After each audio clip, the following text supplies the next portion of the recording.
Can you touch on this? Because I think you guys have like the patent on this here. The DBS.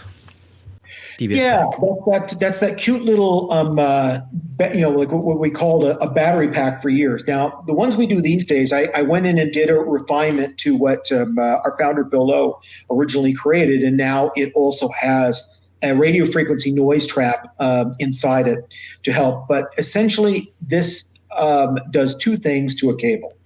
We do this on our premium cables. This is not something that you have to do, but it's a refinement.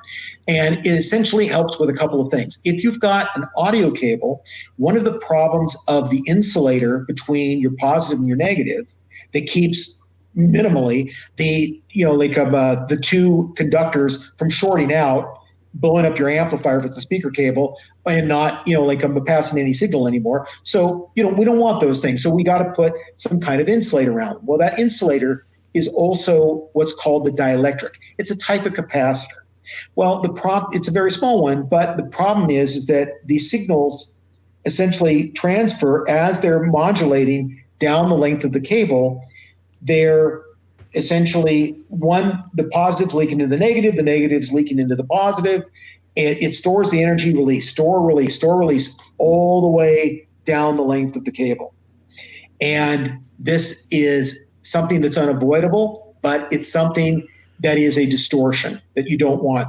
When you put a bias on that insulator, or what's called the dielectric, you minimize some of the distortions that come from that. So that's reason one. Now, with another new technology that I developed and brought to AudioQuest, zero, all caps, which is zero characteristic impedance, not zero resistance, zero characteristic impedance.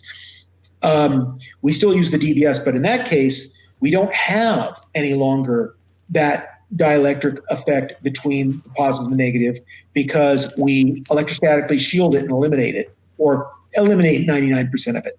But the DBS, or dielectric biasing system, what it does there is it takes the filtering or noise dissipating effect that you get from that insulator, and it optimizes it by putting a dielectric bias on it.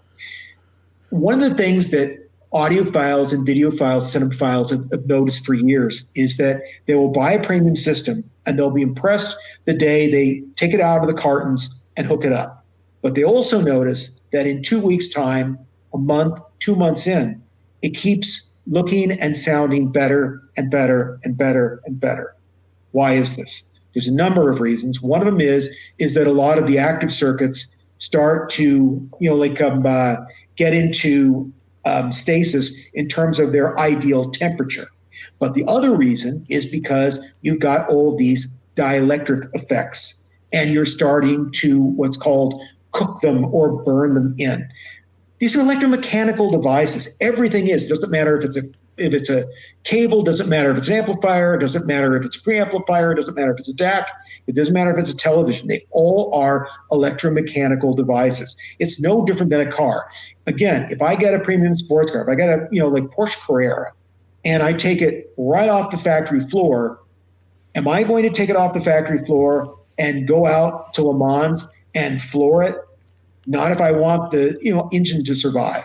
No, I'm going to coax it along and slowly bring it up. And ultimately, I'm going to, if I'm going to race it, I need to make sure that I've floored it a number of times safely, so that I've, done the work to that engine to make sure that it's used to working properly at every rotation, per minute that I could do. It's basically setting or, seasoning that motor. It's no different for electronics. Everything pretty much works the same way. Our bodies are machines. We need to exercise. We need to stretch. All these things, work off similar principles. So the battery pack is not connected to the actual cable, the conductor itself. It's connected to the insulation, the jacket. Correct on that? It charges the insulator. So there's a positive and negative, or anode and diode. So the negative side is usually connected to the shield, if the cable has a shield.